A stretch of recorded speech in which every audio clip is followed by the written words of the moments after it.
First, it's outthink, don't outspend. We didn't have money. I couldn't pay myself for my first 2 months on the job as a 23-year-old GM back in Gastonia. You better believe my wife and I couldn't pay us anything when we were sleeping on an airbed and there was no money. And so we had to start getting creative and thinking, the first thing we did was have the players dance. We taught them, said, this is different. People will start talking about that. But the idea of having, a high fiver or even the pep band was volunteer the first 2 years. They were volunteer. Our Banana Nanas, they love it so much that they just want to be on the field dancing. When you create something fun, people want to be a part of it. And so it didn't take a lot of money. It took outthinking instead of outspending. Welcome to Future Driven. I'm Adam Kopp, and on this podcast, I talk with entrepreneurs and industry professionals about the challenges and the wins in their business. See the vision, drive the future. On today's episode, we are welcomed by Jesse Cole of the Savannah Bananas. Jesse, thank you for joining us. Fired up to be with you, Adam. I really appreciate you taking the time. I found you on LinkedIn a couple of months ago through just the exciting content that you've been putting out there. The 1 minute boost, I assume that comes out on Monday mornings, does it? Yes. Just try to experiment, put some things out, share our crazy journey. Yeah. So I've been doing that for almost 2 years now. I appreciate it, man. That's good. And you seem to heavily focus on LinkedIn. Is that something that you're really passionate about, or do you try to disperse amongst all channels? Good question. I think I just started testing, 2.5, 3 years ago before my book came out, and I tried to do all platforms, and I realized LinkedIn was more the audience that was very intrigued from all the business perspective. But I dabble in the other ones and have some fun, but LinkedIn has become my main platform. Oh, cool. Very cool. So take us back a little bit. I've done a little bit of research on you over the last couple of months, and, but for everybody watching, I'd like to know a little bit about before you got into Savannah Bananas. I believe, what was the team name that you were general manager of that really started all this? Yes, the Gastonia Grizzlies, which I never should have got that opportunity. I was 23 years old with no experience, but that was the worst team in the country. So I got that job pretty easily. I started as a baseball guy. We all, whether you played sports, you want to work in sports a lot, but I hope to play professional baseball, tore my shoulder. That ended my career pretty quickly. And I got a job with the Gastonia Grizzlies in one of the lowest level baseball teams in the country. I mean, this isn't professional baseball. It's not minor league. It's college summer baseball. And so there's really no rules. And I realized that when I first showed up that first day, there was only $268 in the bank account. There were only 200 fans that came to the games. And the team was pretty much failing in every level. And so I had to try to think, what could we do differently? And so I remember going to the owner. I go, we can't be a baseball team anymore. He goes, what do you mean, Jesse? Well, of course we're a baseball team. I go, well, baseball's not working. And I'll tell you, we're not going to get a lot of fans playing baseball. And so we said, I said, what if we became a circus and baseball became secondary? And he said, what do you have in mind? I said, well, the normal thing is the players play. What if the players do choreographed dances every single game? What if we had grandma beauty pageants? What if we did things like flatulence fun nights and salute to underwear nights and started doing crazy promotions? And all of a sudden we started getting people's attention. So at 23, I learned the power of kind of experimenting, testing things, trying new things. And a lot failed, but some worked. And we started generating over 1,000 fans a game, 1,500 fans a game, 2,000 fans a game, and started selling out the ballpark in this little town in Gastonia. And lo and behold, I said, all right, what's that next opportunity? So I heard about Savannah, Georgia, and heard that there was a minor league team, professional baseball, that was leaving because they couldn't get fan support. And I said, that seems like an interesting challenge. So my wife and I went down there and took it on. What year was that? That was in 2015. So October 5th, 2015, we showed up there, and the former team had cut the phone lines, cut the internet lines, and there was only a picnic table that we grabbed outside and brought it into an abandoned storage building. It was myself, my wife, our 24-year-old president of our team, and 3 22-year-olds. So we were kids just trying to figure it out just only 5 years ago.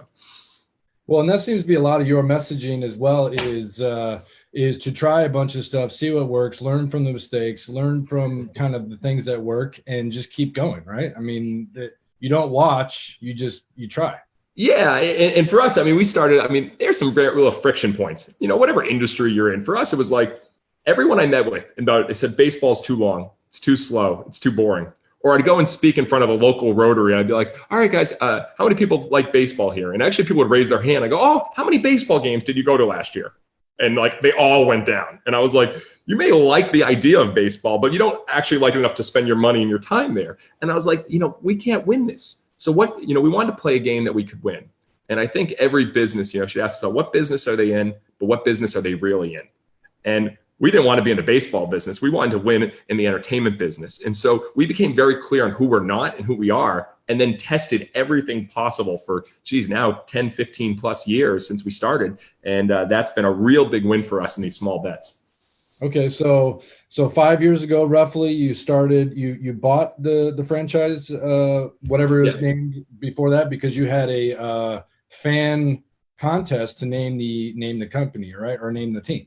Yes. Right? Well, at first, on the company used to be called Team Cole & Associates, which sounds like a terrible law firm or accounting firm or whatever. We changed the name of the company to Fans First Entertainment, because that's who we are. That's what we stand for. All about the fans, entertain always. But in regards to, we bought an expansion franchise. Professional baseball left Savannah, Georgia, because they couldn't get enough fans coming to the games, and they wanted the city to build them a $38 million stadium. The city was like, we're not going to do that. You're not getting fans. So we bought an expansion franchise, came in October, and proceeded to say, all right, what are all the friction points of baseball? What are all the friction points of the experience? And we started trying to tell people that we were eliminating them, but they didn't care at first.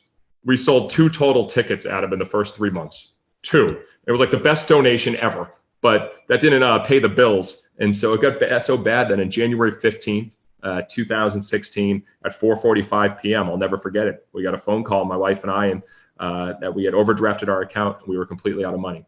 And at that point, she turned to me and said, we have to sell our house.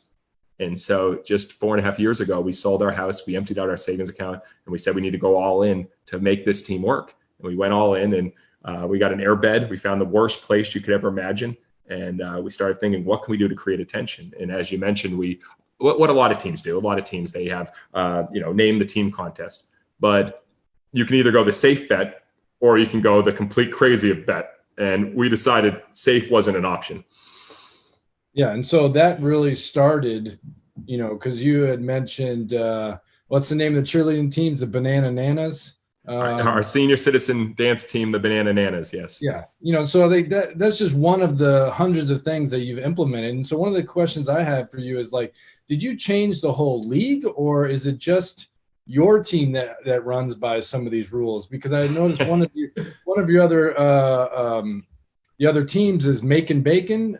So have you really inspired that whole region to think differently?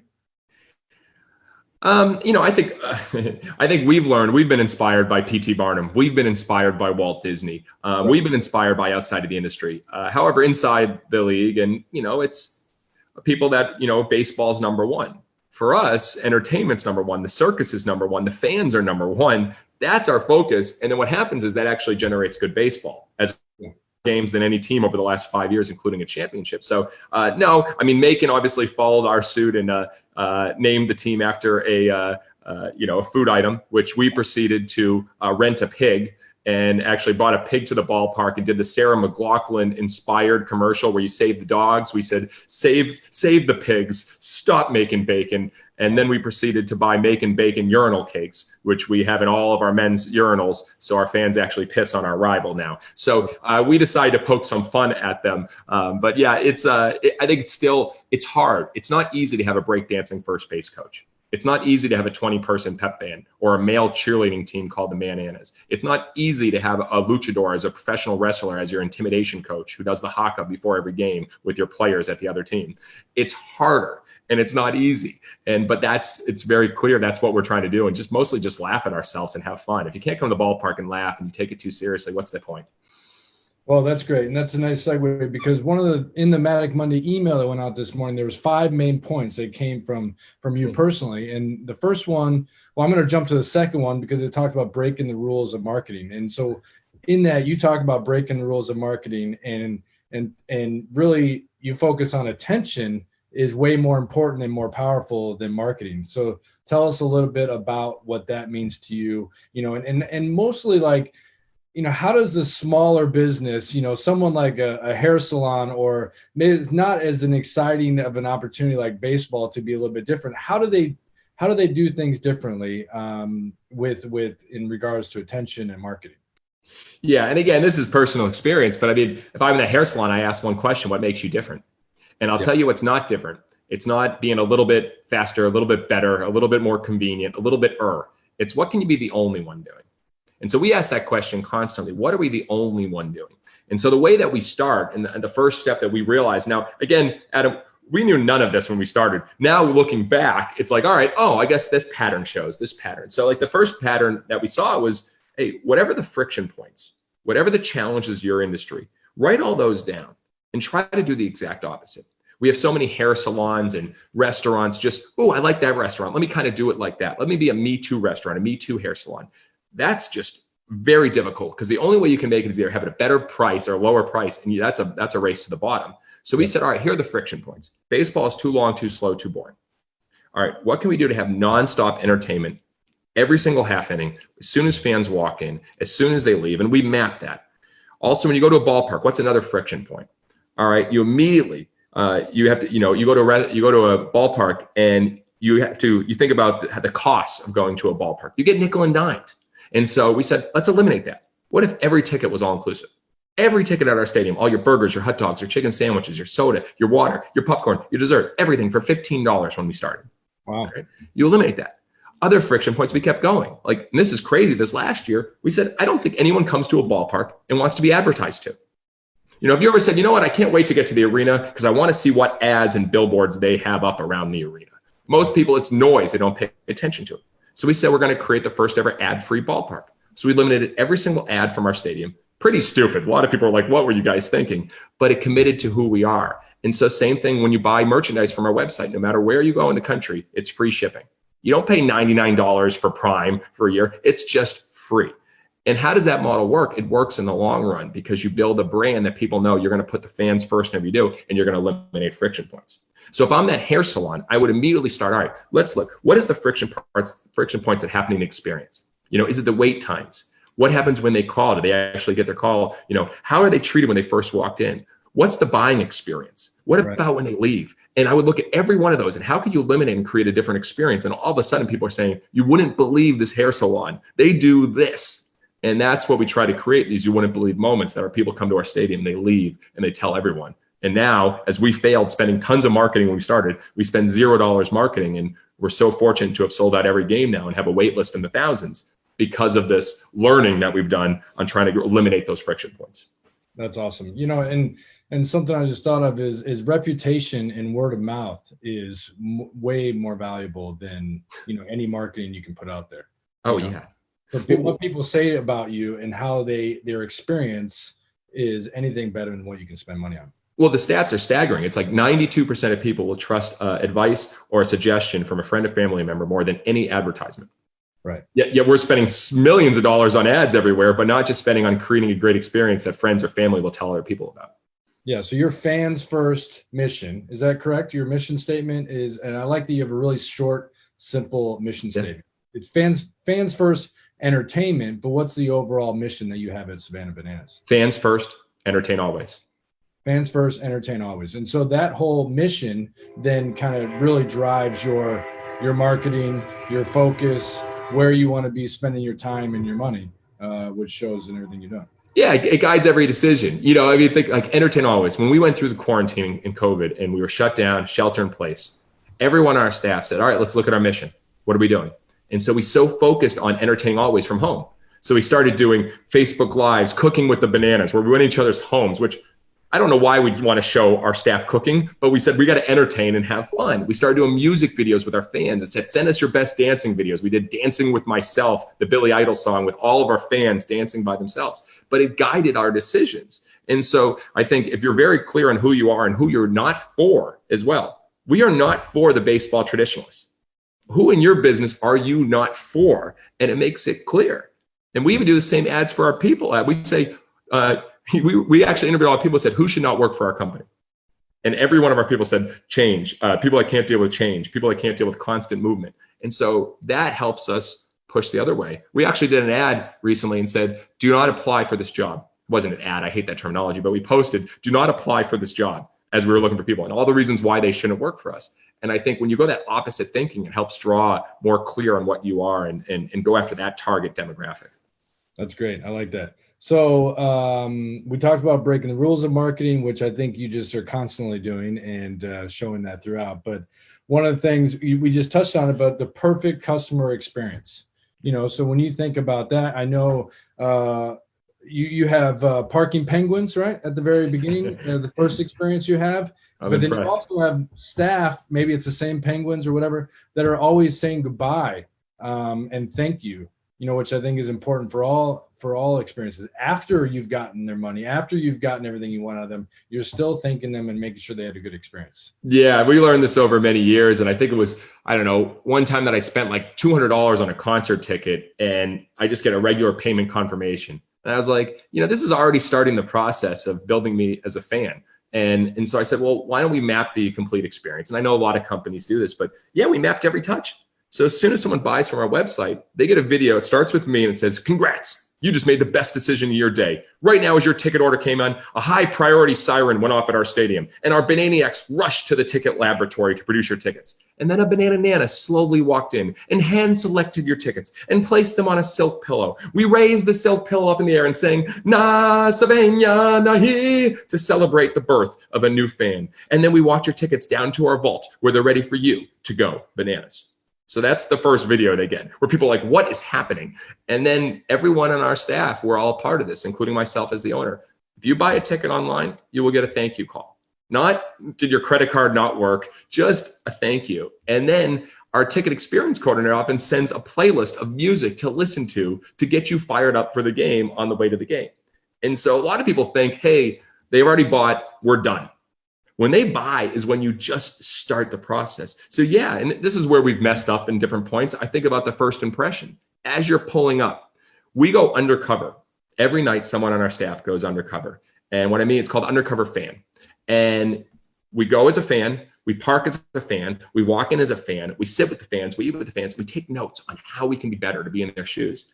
Just 2 years ago, I did this undercover fan and I'm pulling in at him and I hit a giant pothole in the parking lot. My car basically bottomed out. I was like, this is the worst first impression we could ever have. And then literally as I'm walking by, ready to see our parking penguins, which all of our parking penguins park your cars, they were eating burgers as I was actually coming in. I was like, what are they doing eating burgers? They're supposed to be guiding me to my car. So we still have lots of areas of improvement, but now our parking penguins will greet you. They'll dance. They'll give a kid a freezy pop and say, stay cool tonight. Then you'll see our players greeting fans, taking pictures. Then all of a sudden you'll see our pep band playing music as they're coming in. We've had circus acts in front, including stilt walkers and belly dancers and fire jugglers. And it's just, you're setting the tone for the experience as soon as they walk in. We have a professional high fiver, which he's 6 years old. He actually thought he was going to lose his job this year with COVID. So he came up with the idea. He goes, Jesse, I want the job.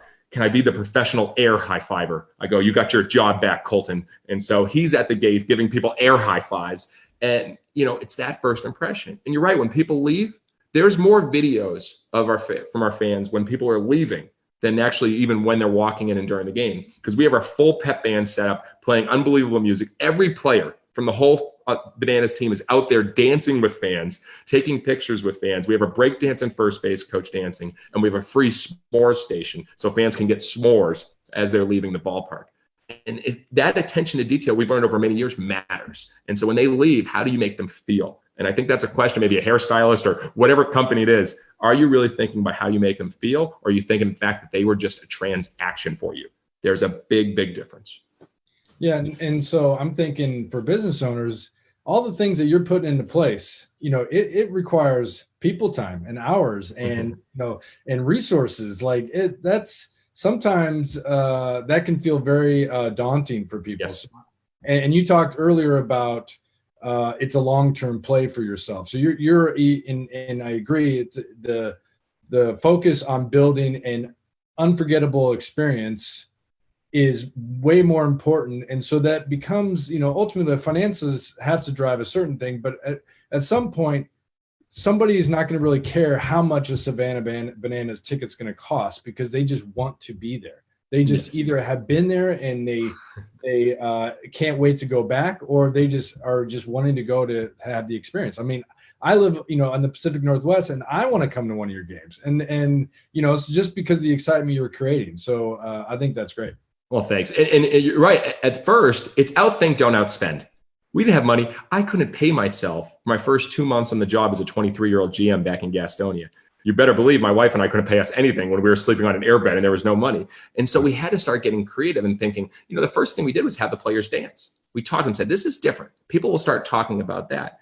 But the idea of having, a high fiver, or even the pep band was volunteer the first 2 years. They were volunteer. Our Banana Nanas, they love it so much that they just want to be on the field dancing.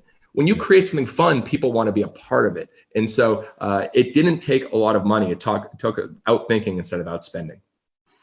Okay. Going back to the list as 5 things, and I kind of skipped over the first one, but I think we covered it. What frustrates you about your business or industry? So obviously, what frustrated you about baseball was that it was too long, too boring. Too long, too slow, too boring. You got nickel and dimed. Yeah. Right, when you come in, and those were the 2 biggest ones. Then I started taking away the ads, and we kept having those mirror moments. But yeah, Blockbuster. You could look at all the frustration points of the Blockbuster experience, the cab experience. You could look at all the frustrations of the cab experience. 50 years ago, the airline experience, when Southwest said, no, we're going to eliminate those. Those are the big examples, but even smaller. Think about your restaurant experiences, think about your grocery experiences, just write down those friction points. Even from a marketing agency, I'm sure there's a lot of things from a marketing agency that can be frustrating for someone, or it's the way everyone else does it. And that's what we try to get away from. Yeah, for sure. So we talked to, last 2 points are simplify your mission and break your own rules. So you simplified your mission, which drives everything, all the decision making. But then let's talk about break your own rules. What does that mean to you, and how does that drive your everyday? You can't romanticize what you do and fall in love too much with what you do. And so our big thing is we're constantly challenging status quo. I'll tell you, I personally made some big mistakes this year, or in the past. I don't want technology in our stadiums. I was against it because I wanted to get people to escape, to not feel, hey, you got to have the bigger video board. You'll watch a TV. And we still don't have a video board. We still don't have that technology. But we committed pretty heavily to the streaming experience this year.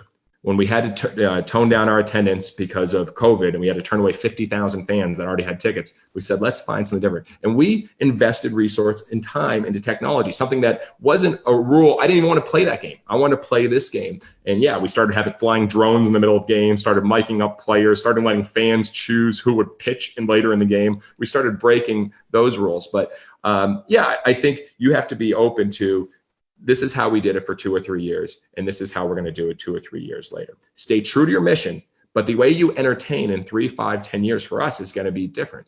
And it just has a lot of experimenting and testing things daily. And for what we do is we have idea paloozas constantly. Every month we'll have an idea palooza with a new idea that we want to try to solve for our fans. And everyone in our staff comes up with 3 ideas. So we might have 30, 40, 50 ideas of what would make fans want to stay later in a game. What's something we could do with our food items at the stadium that make people say it's unforgettable? And those things are dramatically different. So it's just a concept of saying, hey, this is what worked 5 years ago, doesn't work now. And you look at a company like Netflix. If they didn't break their own rules, they would be extinct. Netflix was a DVD service. Yeah, they were the best. No one's really popping DVDs these days. All right. So then they immediately, and it hurt their company. They split the company in half and focused on streaming. Their stock plummeted, but they knew we had to break the rules to get to where we were going. And then they said, oh, all this other amazing content's out there. We got to break our own rules and start creating our own content. And I think, the Wayne Gretzky quote is, I don't go to where the puck is, I go to where the puck's going to be. And I think that's what we're trying to do. And that is breaking your own rules. That's cool. That's great. And so, we talked a lot about the fans, in my world, the clients and so forth, but what about your internal culture? Let's talk a little bit about that. Your team that's executing, because I got to believe on game day and week leading up, you've got a lot of head count that you're relying on, from the parking penguins all the way to the dancing coaches.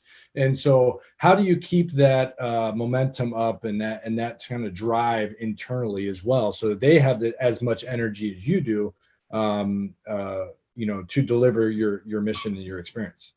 Stories are huge. I think most companies have a mission, they have a vision, they have core beliefs.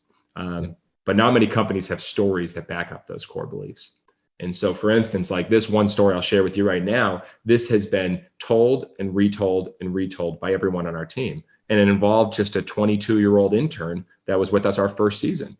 And because of our mission, guiding fans first, entertain always, he made the decisions to take on, create the story. And it wasn't about the story then, it was about doing what's right for our fans. And the story's, very short, I'll get to it, but it basically involved a family that bought tickets. It was a family of 8. They bought 8 tickets, and we were calling everyone to thank them for their tickets. That's what we do. We call people and thank. And our 22-year-old intern was calling, and he called and he couldn't get through. He called again, couldn't get through. Finally, the dad answered the phone, and he said, I'm so sorry. We have 7 kids, and my wife bought these tickets for them, and she just tragically died. And Barry, who was our 22-year-old intern, came into my office and said, Jesse, what do we do? And I said, what do you think, Barry? And he goes, I want to create something special, something fans first for this family. And on the night of, he called the dad back, said, hey, we'd love to take care of you, give you a great experience. The dad said, you know what? It'd probably be good for the kids to get out of the house. So the 7 kids showed up with the dad.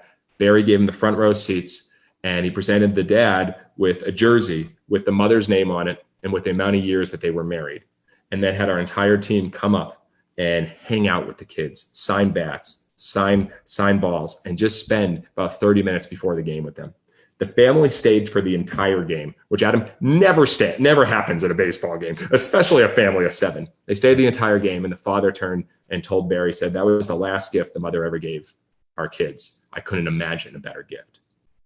And as emotional as that story is, that has been shared and reshared and reshared. That 22-year-old intern has become our vice president 5 years later.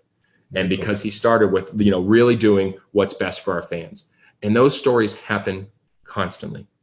I had a gentleman come up to me one of our last games, and he said, with a tear down his face, he said, you guys saved my life. And I go, what do you mean? He goes, I was going through some really tough times during COVID and everything.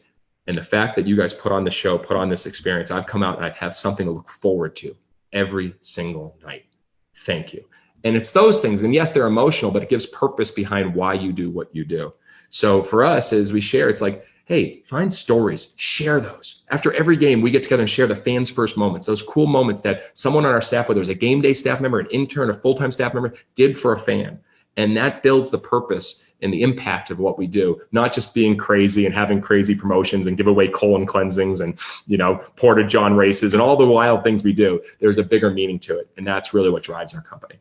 Well, I like that first story. The main reason why you know that story is because you called all your people that buy your tickets. Yes. So if you didn't put that, practice into play years before, it wouldn't have been something you might not ever found out about. Yeah. So that's a really great, thing that you guys learned by having that. Well, how often do you spend time with your customers? Right. So for instance, and not only in their shoes, like undercover fan, but how many times do you do that? I think the restaurants where the owner will come around and talk to all the tables, that's special. Yeah. But not many companies do that. I go and take selfies with fans for 3 straight innings during games, and I get to talk with them and interact with them and learn. And I think that's so important. We get so in the weeds of just doing as opposed to understanding what drives our customers. Yeah, because without customers or clients, we don't have Good luck. Good luck. Okay, so kind of to wrap it up, I would love to know what is next for Savannah Bananas. What does the next couple of years look like? What big vision can we think about that you're going to help break the rules of baseball? A great question and great timing on the question. I'll tell you, when we first came to Savannah, it was like, hey, just survive, create something fun, and see what happens. And our vision was to save baseball in that community and build something really special that we built before. 5 years later, we just this past Friday brought our entire team together and presented our vision for the next 3 to 5 years. And it was very exciting. I've never seen a group so fired up to run through a wall together. And if you don't talk about where you're going, I think it's so key to talk about the mission, the vision, but where you're going, get people on board. And now we're leading with vision. So you're going to start seeing anybody we're bringing on our team. Hey, this is where we're going. Do you want to be on the bus? And right. So where we're going, I mean, we broke it down to 4 parts. We were inspired by Michael Hyatt's Vision-Driven Leader. And I would suggest that for anybody. I think it's a great book. Michael does a great job. And we're inspired to focus on the exponential, not the incremental, the what, not how, the risky, but not stupid, and develop this based on team, product, sales and marketing, which we don't use those terms, so we call promotion, and then for the impact. And so to be very quick where we're going, I guess the team, we wrote 2 pages of reimagine what the most amazing, best place to work in the world would be. And we had some very unique, crazy ideas in there, and I think we're going to go after that. As far as the product, the Bananas are going to be a 365, 24/7 team. And so imagine what that looks like. Most teams have an off season. They play 30, 50 games. Yep. What would it look like if we don't have an off season? What would it look like when we take the show on the road? What would our ballpark look like? More of a theme park where you go from attraction to attraction to attraction. You know, whether there's zip lines and Airbnbs, and whether there's a speakeasy hidden inside our ballpark, and different activities for people to go to. And then obviously sales and marketing and promotion, you basically talked about it. How are we going to create attention 24/7 by having a team, a media team of bloggers, writers, videographers contributing to entertain always. So that's a snapshot of the vision, but we're going to be sharing it pretty publicly pretty soon, because I think that's important. You need to share your vision over and over again. And you might be amazed on the people that'll come to help you achieve that. And that's what we're going to be doing soon. Well, I love it, man. I look forward to seeing what you do over the next couple of years. And I really appreciate you taking the time this morning to talk with me. And for everybody else out there, thank you for watching, and tune in next Monday for your next Matic Monday. Jesse, thank you so much. We'll see you. Any last words for the group out there? No, I appreciate you. Just keep making a difference. On the back of our Fans First playbook, it says, be patient in what you want for yourself, but be impatient in how much you give to others. So thank you for giving so much to your followers, and keep making a difference. Well, your personality and your drive is infectious. So I look forward to seeing more. So thanks a lot, Jesse. Thank you so much.